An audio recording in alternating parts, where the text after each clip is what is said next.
같이 빌립보서 1장, 제가 오늘 큰 실수를 했네. 자, 같이 읽고 하도록 하겠습니다. 빌립보서 1장 6절입니다. 자, 다 같이 함께 봉독하도록 하겠습니다. 읽으세요. 너희 안에서 선한 일을 시작하신 주께서 예수 그리스도의 날까지 그 일을 이루실 것 바로 이것을 나는 확신하노라. 아멘. 아멘. 자, 같이 기도하시겠습니다. 하나님 아버지, 오늘 이 시간 주의 말씀을 높이시고 또한 함께해 주시옵소서. 주님의 은혜 가운데서 하나님을 사랑해서 이 자리에 나온 성도들이 결코 생명의 말씀을 놓치지 않도록 도와주시고 이 생명 안에서 자랄 수 있도록 하나님께서 강건하게 역사해 주시기를 원하옵나이다. 주님께 오늘 온전히 이 시간 드립니다. 수고한 우리 형제자매들의 모든 마음들을 축복하시고 힘 주시기를 원하며 예수님의 귀한 존함을 받들어 기도합니다. 아멘. 앉으시겠습니다. 자, 오늘 빌립보서 1장 제가 6절을 읽었는데 죄송합니다. 9절부터 11절인데 제가 다시 읽겠습니다. 내가 이것을 기도하노니 곧 너희의 사랑이 지식과 모든 판단에서 여전히 더욱더 풍성해지고 너희가 뛰어난 것들을 입증하며 그리스도의 날까지 성실하고 실족거리가 없는 사람이 되며 예수 그리스도로 말미암은 의의 열매들로 가득하여 하나님의 영광과 찬양이 되기를 구하노라. 자, 여기서 오늘 지난주에 우리가 설교했던 대로 주님께서는 우리에게서 열매를 기대하신다라는 것입니다. 저도 실수할 때가 있는 것 같아요. 그렇죠? 저도 웬만한 이전에는 실수를 거의 안 하려고 많이 했는데 요즘 너무 일들이 많다 보니까 실수를 해서 원고를 빠뜨리고 와가지고 자, 저도 실수해야 인간적이지 않습니까? 저도 이렇게 허당이 있다는 사실을 여러분이 생각하시고 좀 이제 넓은 마음으로 이해해 주시기를 부탁드리겠습니다. 그러다 보니까 생각이 까매졌어요. 원고를 하고 하니까. 자, 어쨌든 감사합니다. 자, 첫 번째, 우리가 또한 이런 하나님께서 의의 열매들로 가득해서 하나님의 영광과 찬양이 되기를 원하신다 해서 지난 시간에 저희들이 하나님께서 우리에게 어떤 의의 열매들을 기대하시는지 우리가 여러모로 살펴보았습니다. 하나님 앞에서 우리는 하나님 앞에서 하나님의 영광과 찬양이 되어야 한다라는 것입니다. 그 다음에 하나님께서는 이스라엘 백성을 통해서 열매 맺지 못하는 것에 대해서 책망하신 것을 또한 보게 되었습니다. 또한 우리는 지난 시간에 성도의 삶에서 열매들을 기대하시는 주님을 통해서 하나님께서는 우리에게서 가득한 열매를 기대하신다라고 보았고, 그 다음에 또한 가득한 열매 중에서도 의의 열매들을 기대하신다라고 살펴보았습니다. 그리고 세 번째로는 또한 주님께서 의의 열매들뿐 아니라 우리 안에서 더 역사하셔서 예수 그리스도로 말미암은 의의 열매들을 기대하신다. 그래서 예수님 안에 있어야 한다고 말씀드렸습니다. 그리고 더 나아가서는 하나님의 찬송과 영광이 되는 열매들로 가득하기를 원하신다라는 주님의 바람을 살펴보았습니다. 자, 여기서 우리는 오늘은 특히 저는 우리들이 더 세심하게 주의를 기울여야 할 부분에 대해서 여러분들에게 오늘은 좀 선교의 날이기도 하지만 또한 선교와 관련해서 우리가 하나님 앞에 열매를 맺지 못하는 것들에 대해서 하나님께서 어떻게 경고하고 계신지에 대해서 한번 살펴보는 것도 필요합니다. 하나님이 우리에게 기대하시고 좋은 것들을 주시는 축복에만 관심을 갖지 말고 하나님께서 또한 하나님께서 기대하시는 열매를 맺지 못하는 것에 대해서 하나님이 어떻게 경고하시는가에 대해서도 우리는 살펴볼 필요가 있습니다. 하나님께서는 열매 맺지 못하는 자에 대한 경고에 대해서 요한복음 15장을 통해서 분명하게 나타내 보여주고 있습니다. 골로새서 1장 10절에도 보면 주께서 합당하게 걸어 모든 일에서 그분을 기쁘게 하고 모든 선한 일에서 열매를 맺으며 하나님을 아는 것에서 자라가라. 뭐라고 했습니까? 모든 선한 일에서 열매를 맺으라 라고 그랬어요. 하나님이 기대하시는 것, 사도 바울이 에베소 교회뿐 아니라 골로새 교회에서도 바로 그 교회를 향해서 하나님이 기대하시는 첫 번째 서두에서 소원하시는 바를 기도를 통해서 표현하고 있습니다. 뭐라고 표현했냐? 아까는 의의 열매들로 가득하기를 원했지만 이제는 선한 열매들로 가득히를 원한다고 하셨어요. 그러나 요한복음 15장에 보면 이제 이런 하나님이 기대하시는 열매를 맺지 못하는 자들에 대해서 가지치기를 어떻게 행하시는지 보도록 하겠습니다. 요한복음 15장 가서 보겠습니다. 15장 2절부터 자 15장 2절 자 여기에서 15장 2절 그 다음에 8절 16절을 보겠습니다. 요한복음 15장 2절에 보면 주님께서 이렇게 말씀하셨습니다. 내 안에서 열매를 맺지 아니하는 모든 가지는 그분께서 제거하시고 열매를 맺는 모든 가지는 깨끗하게 하셔서 그것이 더 많은 열매를 맺게 하시느니라. 또 8절에 보면 너희가 열매를 많이 맺는 것 이것으로 내 아버지께서 영광을 받으시나니 이로써 너희가 내 제자가 되리라. 아까 찬송과 영광이 되기를 원한다고 사도 바울이 이야기했죠. 그 다음에 16절 보십시오. 너희가 나를 택하지 아니하고 내가 너희를 택하여 세웠나니 이것은 너희가 가서 열매를 맺게 하고 또 너희 열매가 남아 있게 하려 함이요 또 너희가 내 이름으로 아버지께 무엇을 구하든지 그분께서 그것을 너희에게 주게 하려 함이라. 자 16절에 보면 열매를 맺는 그 비결에 대해서 16절에서 이야기를 하고 있어요. 그러나 열매를 맺는 비결은 다음 시간에 우리가 살펴볼 것입니다. 오늘은 뭐냐면 15장 2절과 15장 2절에 있는 것처럼 열매를 맺지 못하는 가지를 주님께서 제거하신다라는 것입니다. 그리고 열매를 맺는 가지는 더 깨끗하게 만드셔서 그 열매에 지나지 않고 더 뭐하는 풍성한 열매를 맺게 하신다는 것입니다. 하나님께서 열매 맺지 못하는 가지에 대해서 분명히 경고하고 계십니다. 가지치기를 하신다는 것입니다. 여러분이 하초를 키워보시고 알죠? 집에서 하초를 키울 때 가지만 무성하고 이파리만 무성하고 열매를 맺지 못하고 꽃을 피우지 못하게 될 때 어떻게 됩니까? 또 뻗나가서 옆으로 가서 지저분하고 너저분해서 곱자로 자라지 못하고 오히려 열매를 더 많이 내기 맞는데 더 늘어져서 영양분만 섭취하고 열매를 맺지 못해서 다른 열매 가지들에게 영향을 주는 가지들을 어떻게 하십니까? 쳐냅니다. 가지치기 하면 여러분 여기 특히 가로수들 보시죠. 1년에 한 번씩 꼭 보면 한 번씩 보면 구청에서 나와서 차를 보내서 어떻게 해요? 사다리 차를 보내서 가지치기를 해요. 그리고 완전히 나무가 썰매없어 열매를 전혀 내지 못하는 건 어떻게 해요? 그냥 뿌리째 드러내버려요. 그리고 바꿔요 나무를. 보시지 않습니까? 이것은 우리의 주변에서 보시는데 주님께서 우리 주변에서 일어나는 이 비유의 말씀을 통해서 우리의 삶에서 기대하시는 것이 무엇인지 또 그것을 기대하는 것이 나오지 않을 때 하나님께서 어떻게 하시는지를 지금 보여주고 있는 엄중한 말씀이라는 것을 기억하셔야 합니다. 자, 이 부분에 대해서 주님께서는 또 다른 특별한 더 비유를 통해서 우리에게 말씀해 주셨습니다. 마태복음 21장 또 17절부터 20절에 보면 주님께서 지난 시간에도 우리가 살짝 살펴보았지만 잠깐 더 보도록 합시다. 마태복음 21장 17절부터 20절에 보면 주님께서 또한 열매를 맺지 못하는 무화과 나무에 대해서 어떻게 표현하고 계십니까? 자, 그분께서 그들을 남겨둔 채 도시 밖으로 나와 베다니에 들어가사 거기서 묵으시니라. 이제 그 아침에 그분께서 도시 안으로 되돌아오실 때에 시장하시더라. 자, 주님께서 시장하시는 주님의 필요를 이야기하는 것입니다. 주님이 필요로 할 때 그 열매가 기대하는 열매를 맺지 못하고 있을 경우에 대해서 주님이 말씀하십니다. 자, 보세요. 그분께서 한 무화과 나무를 길에서 보시고 거기로 가셨으나 잎사귀 외에는 거기서 아무것도 찾지 못하셨으므로 그 나무에게 이르시되 이제부터 영원토록 내게서 아무 열매도 자라나지 아니하리라 하시매 곧 무화과 나무가 말라버리니 제자들이 그것을 보며 이르되 무화과 나무가 얼마나 빨리 말라버리는가 하매. 그런 후에 주 예수님께서는 또 21장 33절부터 44절에서는 악한 농부의 비유를 통해서 이스라엘에게 임할 하나님의 심판에 관한 대언을 보게 됩니다. 악한 농부들, 주님을 향해서 열매를 내지 못하는 그 농부들, 주님을 거역하고 대적한 그 농부들에 대해서 주님께서 어떻게 다루시는지에 대해서 말씀하시는 것입니다. 왜 계속 이런 또 25장에 보면 또 그런 부분 비유가 나와요. 왜 주님께서 이런 비유를 계속해서 말씀하실까요? 그것은 열매를 맺지 못하는 것은 주님에게서 치명적인 문제라는 것입니다.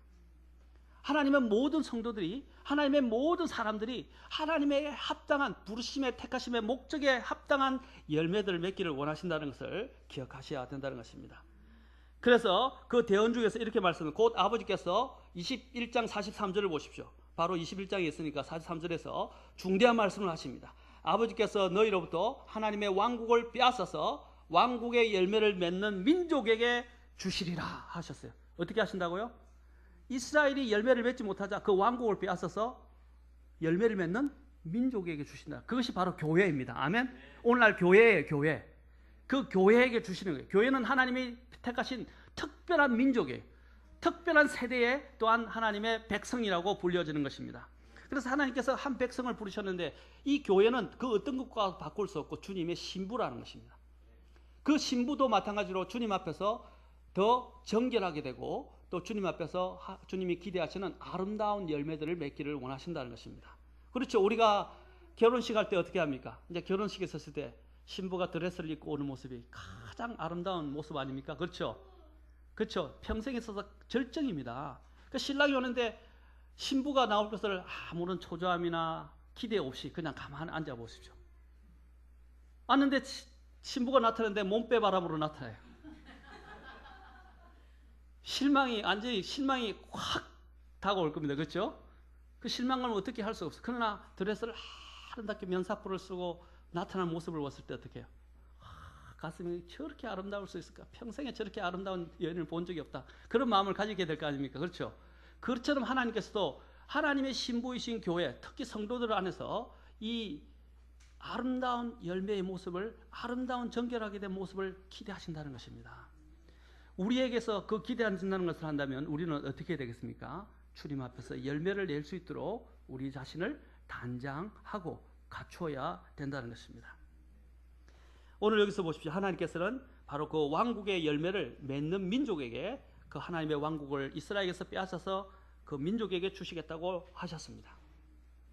그래서 예수님께서 무화과나무를 저주하신 후에 그것이 말라버리자 예수님의 제자들은 무화과나무가 왜 말랐는지 그 이유를 알지 못했어요. 그러나 예수님께서는 이미 누가복음 13장 6절부터 9절에 보면 열매 맺지 아니하는 무화과나무의 비유를 계속해서 들어서 열매 맺지 못하는 이스라엘을 베어버릴 것은 경고를 하셨습니다. 이미 누가복음 13장에서 경고하셨어요. 가서 구했는데 그 열매를 구할 수는 없자 주님께서 이미 경고하셨어요. 3년 뒤에 제자들이 뭐랍니까? 이것을 베어버리소서. 3년 뒤까지 좀 기다려보고 그러지도 않으면 베어버리소서 했어요. 그런데 분명히 지났는데도 불구하고 3년 뒤, 지금 3년 뒤입니다. 3년 뒤에 그 무화과나무에서 보았는데 열매를 여전히 못 맺은 거예요. 그러니까 어떻게 하셨어요? 주님께서 저주하셨던 거예요. 메말라 버린 것입니다. 그리고 영원히 열매를 맺지 못하게 될 것이라고 하셨던 것입니다. 여러분, 영혼석에 들어가면 이제는 기회는 없어요. 말씀하지만 우리가 주님 앞에 이제 천국에 들어가면 더 이상은 기회는 없다는 것입니다. 기회는 지금입니다. 아멘. 지금 이 세대에서 주님 앞에서 우리가 어떻게 열매를 맺며 사느냐에 따라서 영혼이 결정이 돼요. 영혼 속에 들어가서는 더 이상 일하고 싶어도 못해요. 후회해도 소용이 없어요. 이제는 늦었어요. 이미 모든 것이 결정되어 버리는 것입니다. 오늘도 여기 보십시오. 주님이 3년을 기다리셨어요.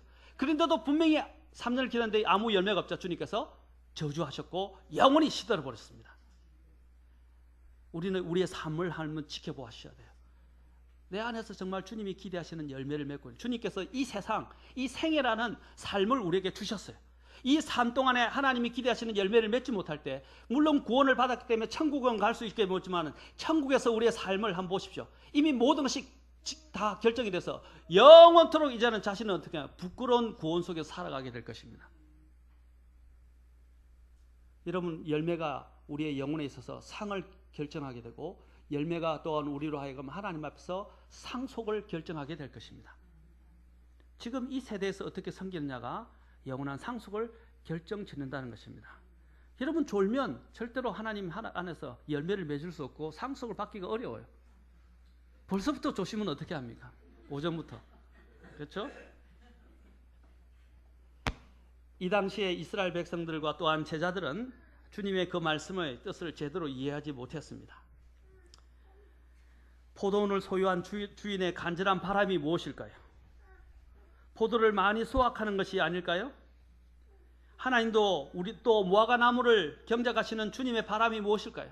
무화과 나무를 통해서 열매를 기대하시는 거 아닙니까? 하나님께서도 우리의 삶을 통해서 열매를 기대하고 있습니다.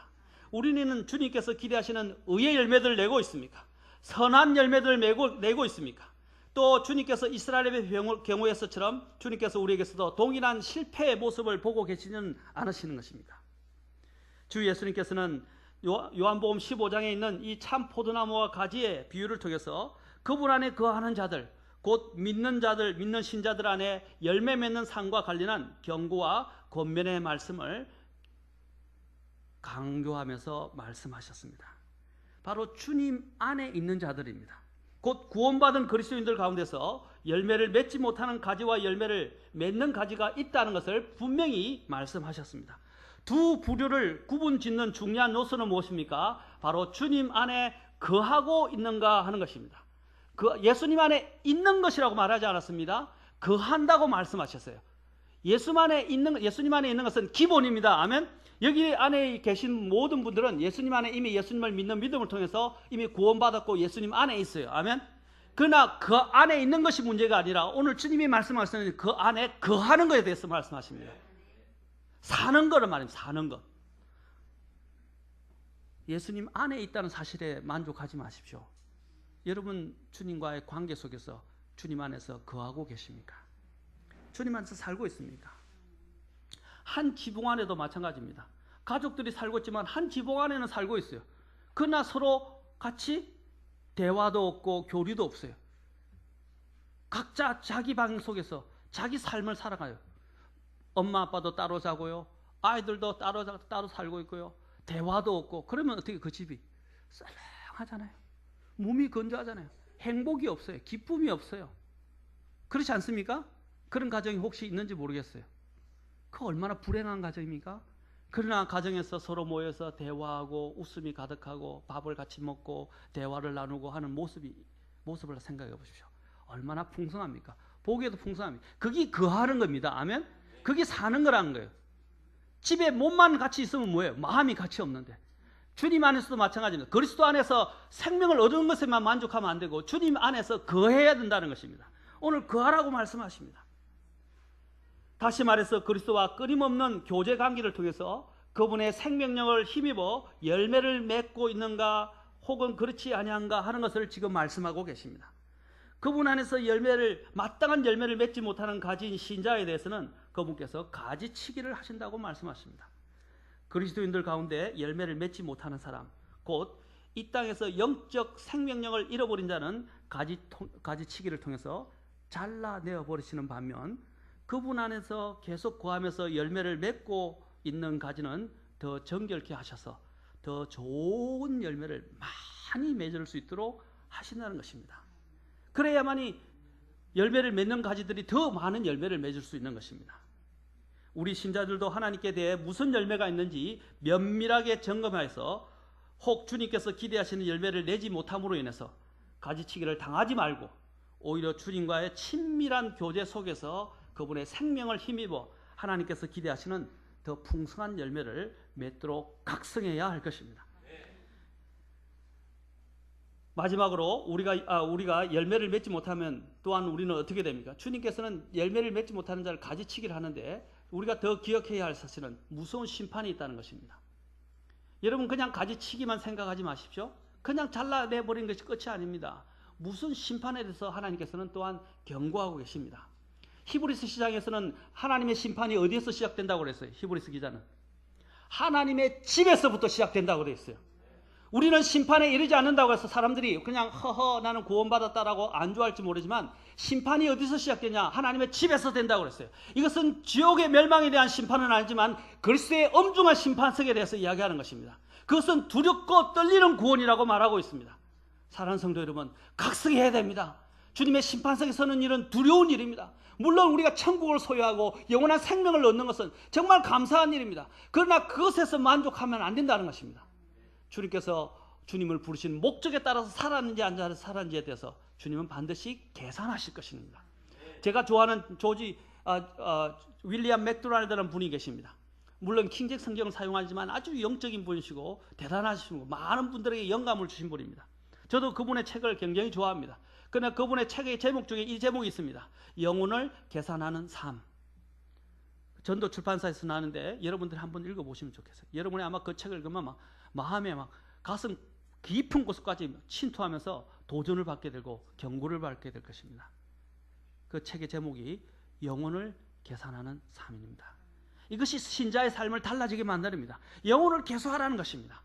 앞으로 장차 올 주님 앞에 설 날을 계수하라는 것. 우리 모두가 주님 앞에 서서 자신의 각자의 행위에 대해서 다 해명하게 될 날이 온다는 것입니다. 교회는 종교생활을 하러 오는 것이 아니에요. 주님 앞에서 더 열매를 맺기 위해서 하나님의 말씀으로 어떻게 해요? 우리 가지치기를 하는 것입니다.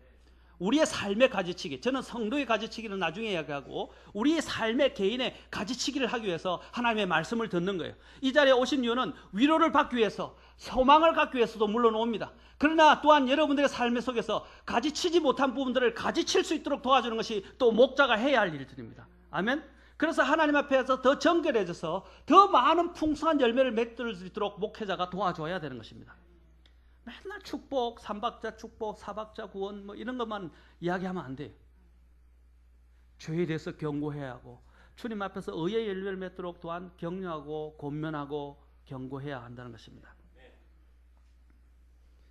주님께서 열매를 맺지 못하는 과제에 대해서 어떻게 하십니까? 마태복음 3장, 물론 이것은 이스라엘 열매 맺지 못하는 이스라엘에 대해서 경고하셨지만 특히 오늘날에도 저는 적용된다고 믿습니다. 3장 10절부터 16절에 보십시오. 10절, 17절 또 16. 자, 마태복음 3장으로 가봅시다. 여기 보면 침례자 요한이 이제 그들에게 다가오는 종교 지도자들에 대해서 아주 강하게 질책합니다. 그들의 문제는 무엇이었냐 하는 것입니다. 주님께서 여기서도 심판에 대해서 말씀하십니다. 자, 먼저 그것을 보기 전에 10절에 보시죠. 이제 도끼가 나무들의 뿌리에 놓였으니. 자, 도끼가 놓였어요. 도끼가 왜 놓였습니까? 찍어내 버리려고 하는 것입니다. 어떤 사람이 그러므로 좋은 열매를 맺지 아니하는 나무마다 찍혀 불 속에 던져지느니라. 자, 이것은 물론 구원에 관련된 부분이 있습니다.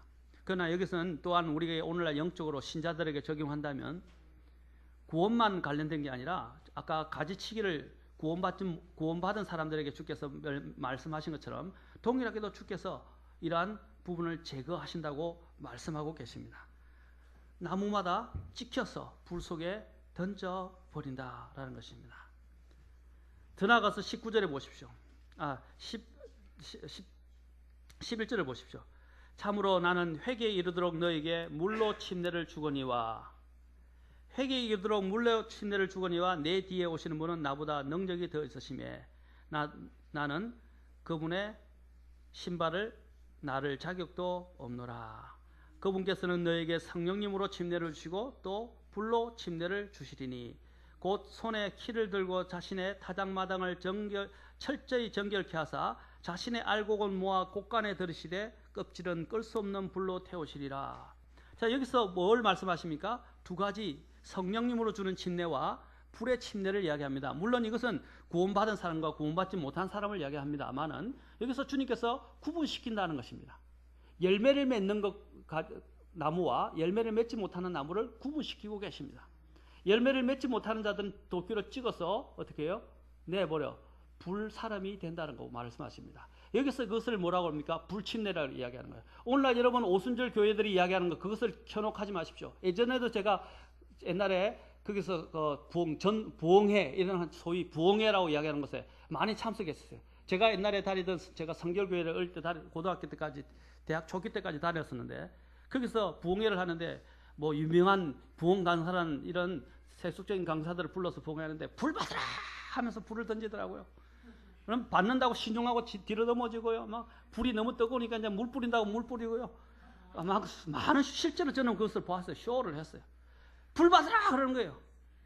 여러분 여기서 주께서 이야기하는 이 불은 무슨 불입니까? 심판의 불입니다. 우리는 성령님을 받는 거예요. 불같이 뜨거운 성령을 받는 것이면 불을 받는 건 아닙니다. 그렇지 않습니까? 여기서 말하는 불은 심판의 불이라는 것입니다. 여러분, 심판의 불 속에 들어간다는 것입니다. 우리도 어떻게 해요? 고린도전서 3장에 보면 뭐라고 됐습니까? 그리스도의 심판석으로 올라가게 될 때 어떻게 한다고 됐어요? 그리스도의 심판석으로 올라가게 될 때 불을 통과하는 것 같이 통과하게 될 것이라고 말합니다. 불을 통과하는 것처럼. 그래서 불에 의해서 시험 받을 것이라고 말합니다.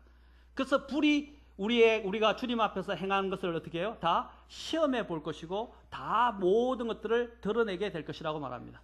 그래서 우리의 의도와 우리의 동기와 우리의 행위들을 다 하나님께서 불을 통과하면서 다 정리하시. 여러분, 불을 통과하면 우리 아버님께서 은을 제조하는 것을 했는데 필름을 녹여가지고 필름 속에서 불순물을 뜨거운 용광로 속에서 불을 녹여서 직접 저는 그 옆에서 봤어요. 물을 녹여서 그게 녹기 시작 필름에는 은이 들어있어요. 여러분, 그래서 이 필름을 가지고 이제 장사하시는 분들인데 저희 아버지도 그 사업에 뛰어들었다 망하셨지만은 그 필름을 녹이니까 이상하게 막 불순물들이 끓이니까 다 제거돼서 타가 없어져요. 그러면서 그 용광로에 순수한 은들이 나오기 시작해요. 그래서 은수저를 만드셨어요. 99%의 은수저를 만들어서 우리 집에도 있었어요. 근데 거기서 보니까 불순물이 다 불로 정련되어서 순수 은만 남더라고요. 하나님께서도 마찬가지입니다. 우리의 삶 속에서 이렇게 하나님께서는 올바른 정결 곁에서 순수한 하나님 앞에 의의 선한 열매들을 맺기를 원하신다는 것입니다. 주님께서 가지치기에 대해서 경고하셨습니다. 여러분, 이 가지치기를 당하지 않으려면 우리는 주님 앞에서 우리 자신들을 돌아보아야 하고 점검해야 되고 내가 주님 앞에서 정말 하나님이 기대하시는 열매를 맺고 있는가를 항상 돌아보아야 하는 것입니다. 아멘. 열매를 여러분이 전혀 맺지 못한다 그러면 이건 심각한 문제가 있는 거예요. 제가 전에도 이야기했지만 이 구절 가지고 다음에 설교를 할 것입니다만은 여러분, 특히 히브리서 13장 고린도후서 13장의 5절을 한번 보십시오. 거기에 보면 우리가 구원을 맨날 점검해야 하고 구원 속에서 내가 구원받은 사람인가를 점검해야 된다고 말하고 있습니다. 아니, 내 구원받는데 왜 자꾸 구원을 점검하라느냐?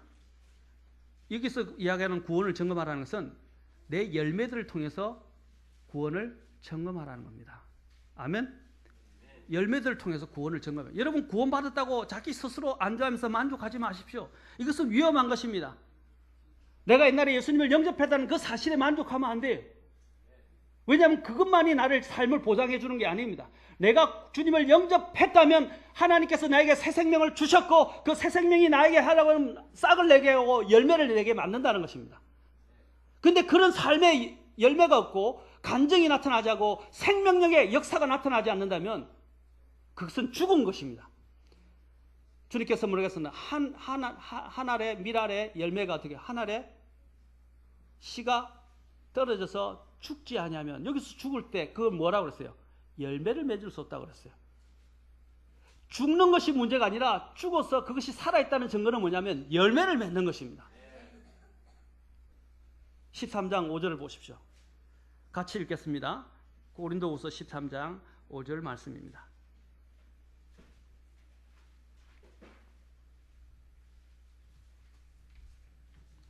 다 찾으셨습니까?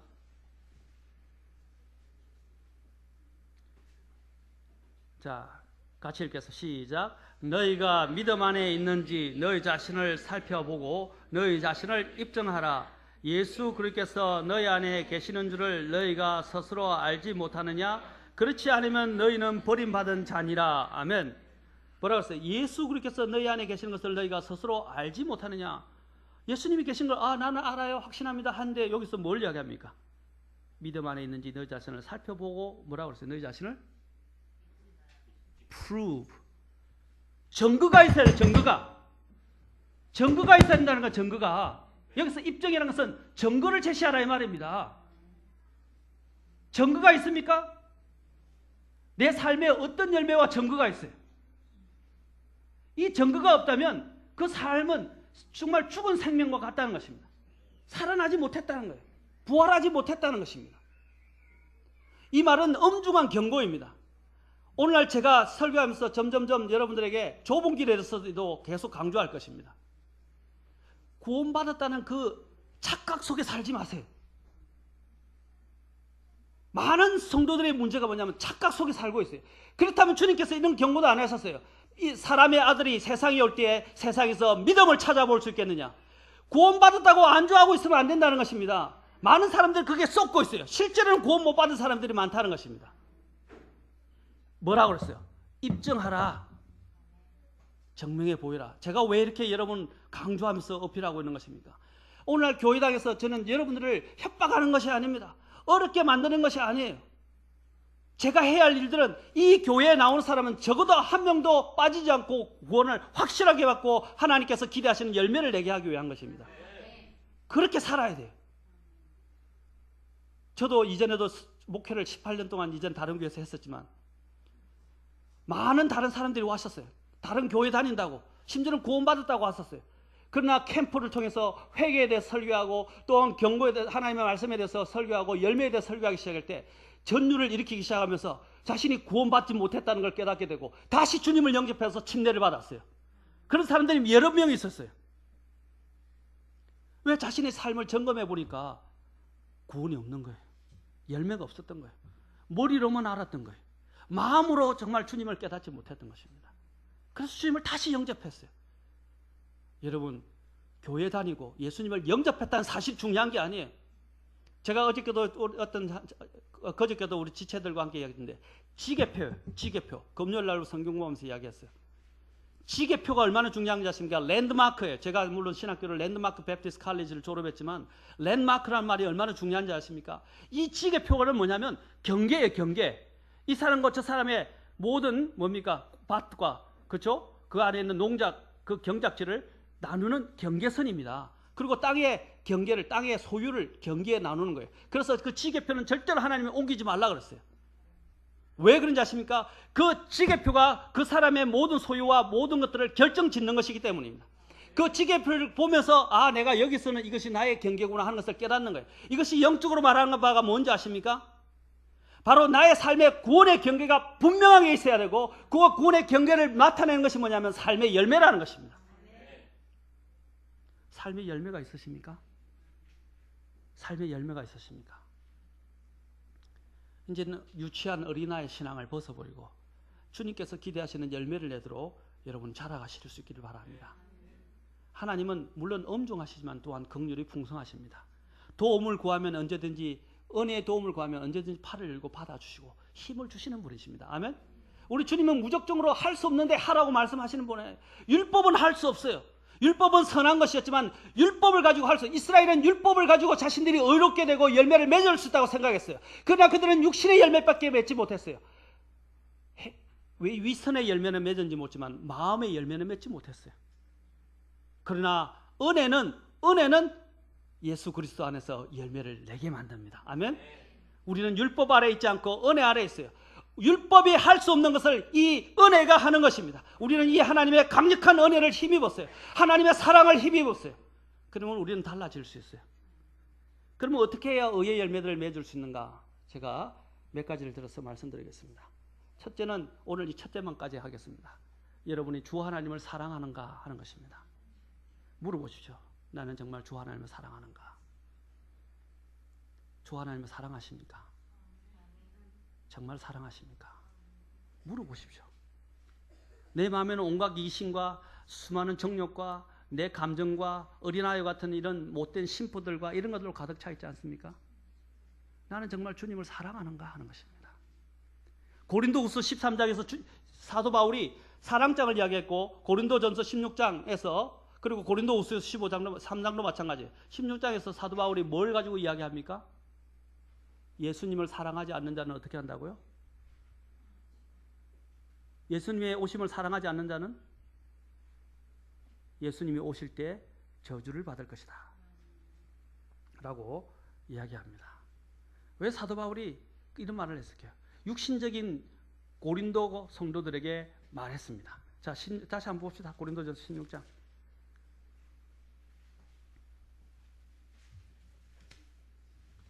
사도 바울이 이 육신적인 그리스도인들에게 뭘 이야기했어요? 가장 최고의 것을 사모하라 그랬어요. 최고로 좋은 것, 그게 뭐예요? 사랑입니다. 사랑, 아멘? 그 사랑을 강조하면서 이 서신을 끝마치면서 뭐라고 이야기합니까? 16장, 자, 보시죠. 22절 같이 읽겠습니다. 16장 22절.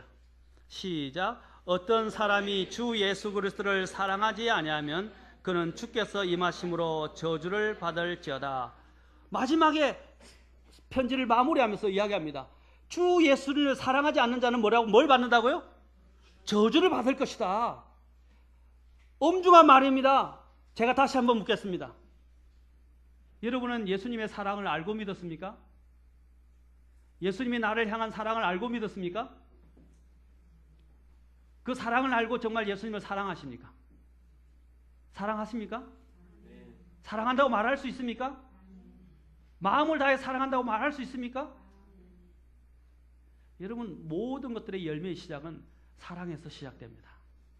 제가 한 예화를 들려드리겠습니다. 어떤 교수님과 학생의 대화입니다.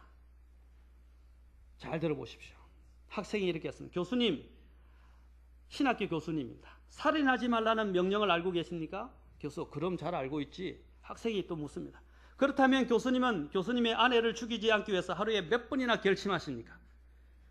교수님이, 나는 전혀 그런 결심을 하지 않는다네. 학생이 말해요.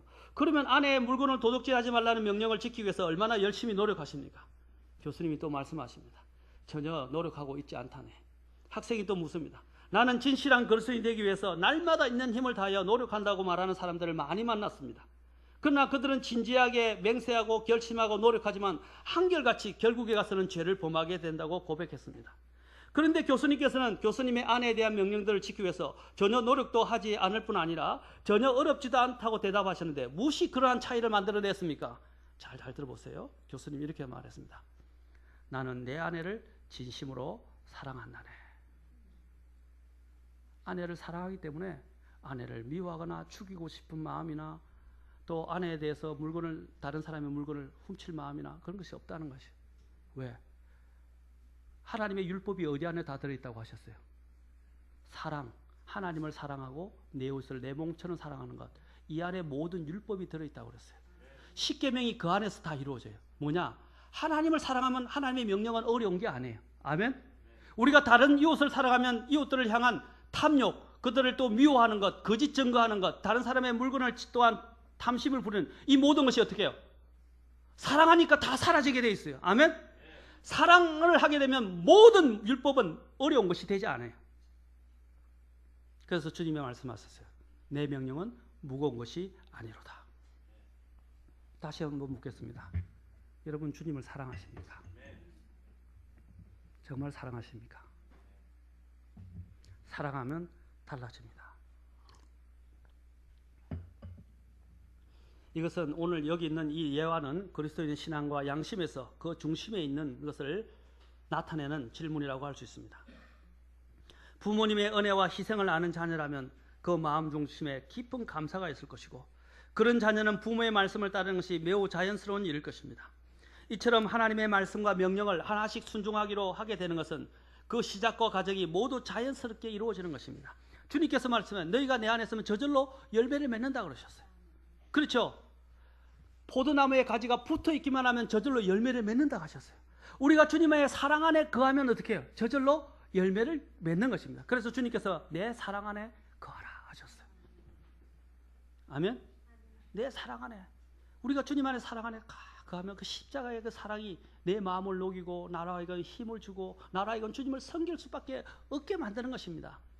여러분, 우리가 알고 있는 허더슨 테일러, 우리가 알기는 또 윌리엄 캐리, 이런 유명한 사람들이, 유명한 우리의 믿음의 선진들, 또 히브리서 11장에 나오는 선진들이 어떻게 그런 막중한 정말 불가능하다 싶은 이런 일들을 해낼 수 있었겠습니까?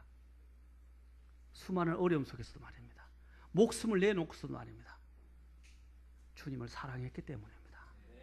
그래서 모든 것을 버릴 수 있었어요. 아멘? 저는 여러분들을 어렵게 만들려고 설교하는 것이 아니라 한 가지 묻고 싶습니다. 정말 나를 위해서 죽었다가 피를 흘리시고 죽으셨다가 부활하신 예수님을 사랑하십니까? 정말 사랑하십니까? 말로만 하지 마십시오. 말로만 사랑한다고 이야기하지 마십시오. 내 중심에서 그 십자가의 그 주님의 흘리신 보혈이 내 양심 속에 흘러내려야 됩니다. 아멘? 축축이 적셔져 있어야 돼요. 그 보혈이 내 양심을 깨끗게 했기 때문입니다. 믿음을 통해서 그 예수님의 보혈이 내 양심을 적시고 흘러내리고 내 양심을 쥐고 있어야 됩니다. 그래 나는 살아나는 거예요. 사랑하는 성도 여러분, 바뀌어져야 합니다. 야곱이 라헬을 사랑했기 때문에 그는 몇 년을 7일같이 일했습니까? 7년을 7일처럼 일했어요. 왜? 엄청난 긴 세월이에요. 7년이잖아요. 라헬 하나를 얻기 위해서 7년을 일했어요. 근데 라헬을 못 받았죠. 어떻게 해요? 레아를 얻게 됐죠. 그래서 또 라헬을 사랑하는 라헬을 얻기 위해서 어떻게 해요? 7년을 더 일했어요. 14년을 일했어요. 근데 14년이 순식간에 지나가 버렸어요. 왜? 사랑했기 때문에. 그 사랑하는 자를 얻기 위해서 그 무수한 세월이 단숨에 자신이 고생한 고생이 고생으로 여기지 않았어요.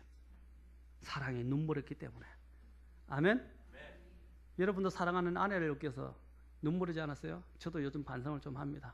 제 사랑하는 아내를 얻기 위해서 열심히 겉모술수로 아내를 얻어놓고 아내를 고생을 많이 시켰어요. 너무 많이 시키고 마음을 아프게 해서 상처를 많이 줬어요. 지금 생각하면 요즘은 많이 미안해요. 정말 많이 미안해요. 진짜 고생만 했어요. 여섯째 자녀 중에서 다섯째인데 또 셋째 딸이에요. 막 사랑을 받고 이쁘게 잘 컸는데 저를 만나가 무지 고생을 시키고 마음고생을 시켜가지고 요즘 와서는 제가 마음이, 옛날에는 저는 그런 표현을 잘 못했어요. 근데 요즘 와서는 제가 손도 잡아주고 표현도 해요. 나이 드니까 진짜 미안하더라고요. 이제 아내가 이제 앞으로 또 김치만 한 솥 끓이면 아마 무서울 것 같아요. 무슨 뜻인지 아시겠습니까? 나이가 들어갈수록 김치 한 솥 끓여놓고 아내가 나가버리면요, 밥도 안 해주고 어디 여행 가버리면 큰일 나요. 이제 나이가 들어갈수록 잘해야겠다라는 생각이 들더라고요. 마찬가지입니다. 여러분, 주님을 사랑하는 마음, 바로 이것이 여러분의 모든 동기가 되는 것입니다. 그러면 어려운 것이 없어요. 아까 야곱이 라헬을 사랑해서 14년을 그 혹된 수고와 고통 속에서 수고하고 일했던 것처럼, 종처럼 일했던 것처럼, 그 시간이 아무것도 아니었던 것처럼 우리도 주님을 사랑한다면 우리 이 땅의 생애의 삶이 아무것도 아닙니다. 고생이 아니에요. 아멘? 고생이 아니에요. 우리의 사랑하는 주님을 보게 될 것입니다. 주님이 오시는 그 아름다운 모습을 보게 될 것입니다. 그 사랑이 많으신 주님의 사랑의 품에서 모든 눈물을 씻어주고 사랑으로 내 마음의 고통을 다 시름을 씻어주실 것입니다. 아멘? 다 녹아버릴, 눈 녹듯이 녹아버릴게. 우리 주님을 바라보는 날, 나의 사랑하는 분을 바라보는 날을 한번 고대해 보십시오. 우리가 그런 마음을 가지고 소망을 가지게 된다면 이 세상의 고통은 아무것도 아닙니다. 그럼 불평하지 마세요. 아멘? 주님이 다 씻어주실 것입니다. 우리가 예수님을 진정으로 사랑한다면 우리의 모든 말과 행동이 그분의 말씀과 진리를 중심으로 이루어지게 되며 우리의 모든 애정이 그분을 중심으로 쏟아지게 될 것입니다. 너의 마음이 있는 곳에 뭐 그랬어요? 너희 보물이 있는 곳에 너희 마음도 거기 있다 그랬어요. 여러분의 보물은 무엇입니까? 저와 여러분의 보물은 누구이십니까?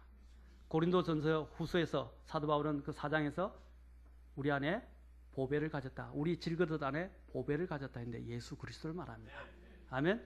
우리가 같이 있는 것이 아니라 내 안에 계신 예수 그리스도가 우리의 보배입니다. 참된 보배입니다. 그 보배로 인해서 우리는 가치를 가지게 된 것입니다. 아멘.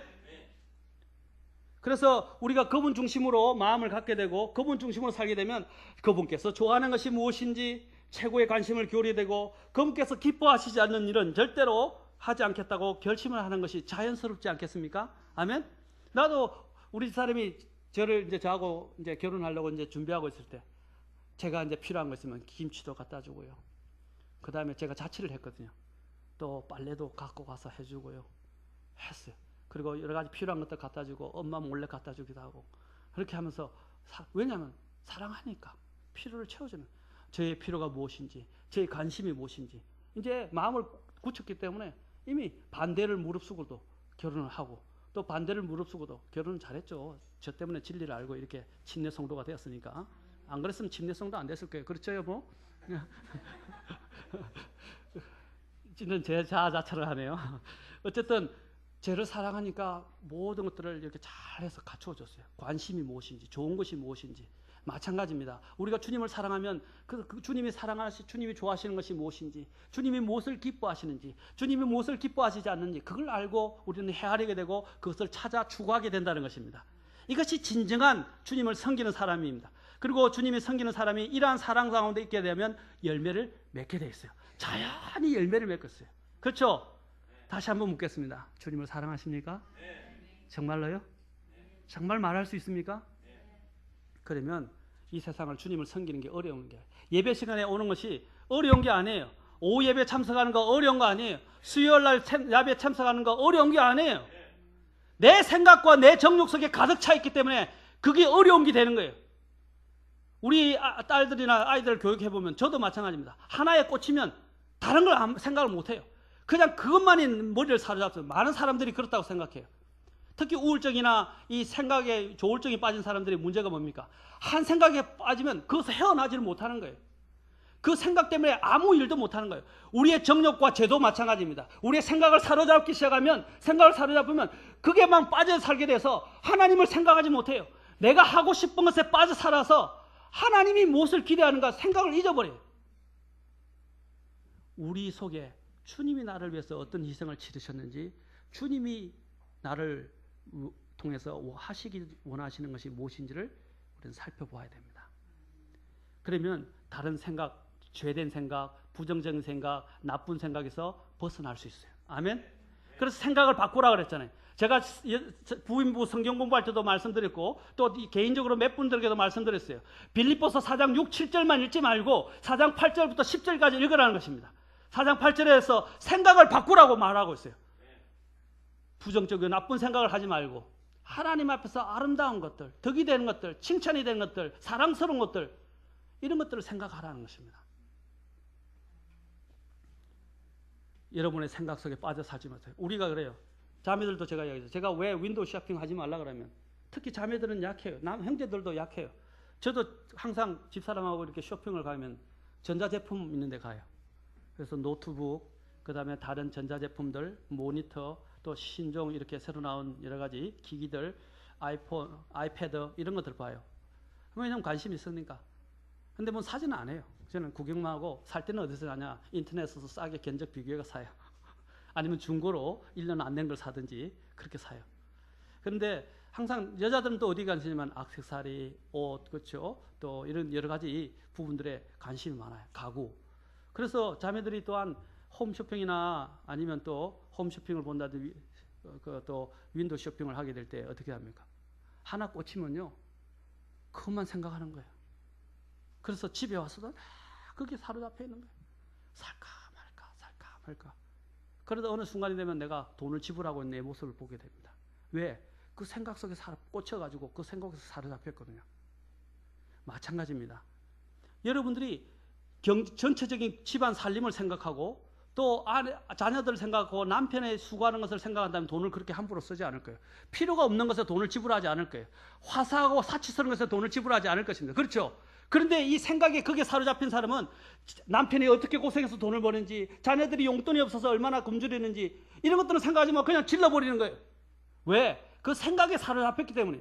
마찬가지입니다. 우리가 주님의 그리스도의 생활을 하는데도 내 죄와 내 욕심과 내가 하고자 하는 일들에 사로잡혀가지고 주님이 원하시는 것을 보지 못한다는 거예요. 주님이 나를 얼마나 사랑하셨는지를 보지 못한다는 거예요. 내 마음을 점검해 보세요. 내 마음에 누가 들어있습니까? 그 죄된 정욕이 들어있어요? 내가 하고자 하는 욕구가 들어있어요? 아니면 내 욕심이 들어있어요? 아니면 주님이 들어있어요? 잘 생각해 보십시오. 내 마음에 무엇이 있는가가 내 삶을 결정짓게 되고 또 내 삶의 열매를 만들어내게 될 것입니다. 아멘? 그것이 무엇이냐? 그 동기가 사랑하느냐 하는 것입니다.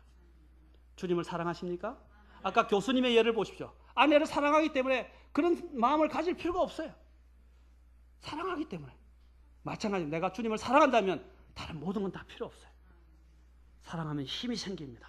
사람의 얼굴이 밝아집니다. 마음이 밝아집니다. 놀라워요. 사랑하면 사람이 변해요. 이상하게 자매들이 결혼하기 전에 남자가 없을 때는요, 그냥 아무 때나 입고 다니고 얼굴도 그렇게 치장을 안 하는데 이제 결혼할 때가 되고 좋은 남자를 만나기 시작하면 얼굴이 달라져요. 그렇죠?